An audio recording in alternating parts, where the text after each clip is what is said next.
नाज़रीन, कराची जे क्लिफ्टन वारे इलाइक़े ओशन माल में 3 ॾींहं वारी 14हीं सरतियूं संग क्राफ्ट जी नुमाइश लगाई वई आहे। निगरान सूबाई वज़ीर तालीम राणा हुसैन पारां नुमाइश जो इफ़्तिताह कयो वियो आहे। उन मौक़े ते सरसो जे CEO तोड़े ॿियनि धरती TV जे रिपोर्टर इमदाद सूमरा सां वीचार हिन रीति वंडिया आहिनि। अचो तव्हांखे ॾेखारियूं।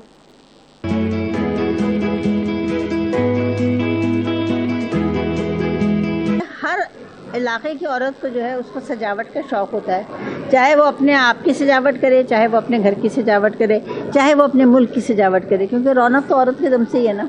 तो मेरा ये ख्याल है, एक इनका अपना इनफरादी अंदाज़ है जो बहुत खूबसूरत है और हम सब उसको बड़े फ़ख्र से इस्तेमाल करते हैं इनकी चीज़ें। अभी मुझे पता चला कि खाड़ी वाले इनसे लेके अपने नाम से बेच रहे थे। उन्होंने बताया कि यह बच्चियों का, हमारे लोगों की मेहनत है। तो ये बहुत अच्छी बात है कि अब आपकी चीज़ें कमर्शियल इदारे भी बड़े ही शौक़ से खरीद रहे हैं। चोरी एग्जीबिशन इन जो प्रूफ है तो असांखे कामयाबी मिले थी, तॾहिं असां हर साल अचूं था। ये हिन साल जी 3 एग्जीबिशन आहे।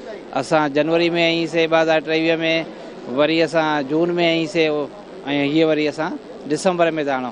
त फीडबैक तमामु सुठो थो मिले। अदनि जूं शयूं जेके आहिनि हिते खपनि थियूं, सुठे अघनि ते खपनि थियूं। असांजी हिमत वधे थी, ठाहिण वारनि जी हिमत वधे थी ऐं इहो कल्चर में हिकिड़ी इम्प्रूवमेंट ऐं हिकिड़ो रिवाइवल बि आहे। त माण्हू जेके न कंदा हुआ कमु, उहे जॾहिं शयूं खपनि थियूं त पोइ ठाहिणु शुरू कनि था, वधीक कमु कनि था। जेको आहे सो ऑलरेडी हिकिड़े मतल मेले में असां थोरो इज़ाफ़ो कयो आहे। जी, अॼु असांजो पहिरियों ॾींहुं आहे ऐं हिते ॾिसी करे इलाही माण्हुनि जो इंट्रस्ट जेको ॾिसूं था पिया, असांखे इलाही ख़ुशी थी थिए। स्पेशली हिते फॉरनर्स बि असांजी शयुनि खे इलाही पसंदि था कनि पिया ऐं मुख़्तलिफ़ असां वैरायटी खणी आया आहियूं। हथ जे हुनर जो कमु आहे, हिते डेड लीफ जो कमु आहे, हिते जेका वॉल हैंगिंग बि आहिनि। पर हिन दफ़े कुर्तनि में असांखे खोड़ सारी वैरायटी आहे। मुख़्तलिफ़ शर्ट्स ते असां जेको आहे त न उन में कम्बिनेशन ते बि कमु खणी आया आहियूं न। हिन सां असांजो जेको कल्चर आहे, हिकिड़ो क़दीमी कल्चर आहे, जो उनखे हिकिड़ो प्रोमोट थिए थो।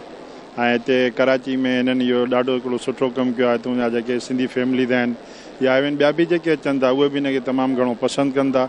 साईं, सभिनी खां अॻु में धरती टेलीविज़न जो मां शुक्रगुज़ार आहियां जो हू हिते आया ऐं अची करे हौसला अफ़ज़ाई कयूं असांजी हुनरमंद औरतुनि जी। साईं, हीअ असल में सिंध रूरल सपोर्ट ऑर्गेनाइज़ेशन जो 14हों सरतियूं संग क्राफ्ट एग्ज़िबिशन आहे। हिन एग्ज़िबिशन में कोई 308 असांजा बिज़नेस डेवलपमेंट ग्रुप्स आहिनि, जिन में 6000 खां मथे प्रोडक्ट्स आहिनि जेके असांजे हुनरमंद रूरल आर्टिसंस जूं ठहियल आहिनि, जंहिंमें मुख़्तलिफ़ शयूं अची वञनि थियूं। सरसो जी गुज़िरिश्ता 10 सालनि खां इहा कोशिशि रही आहे त कीअं असां पंहिंजे रूरल जी कम्यूनिटी जे अदड़ियुनि खे मथे प्लेटफॉर्म ॾियूं ऐं उन्हनि खे अॻिते खणी उन्हनि जे हुनर जी उन्हनि खे उन्हनि जी क़ीमत वठाए ॾियूं, जो हो कंहिंजो मोहताज न थियनि ऐं पंहिंजो कमु कनि। उहा ब्रांच इन ते कमु कंदी रहे थी, धागे ते, रंग ते, कटिंग ते, सभिनी ते कमु करे थी पई। सो असांजो मक़सदु इहो ई आहे त माण्हू हिन एग्ज़िबिशन जे आगाही मिले ऐं हिते माण्हू खे बिज़नेस जो मौक़ो बि मिले थो।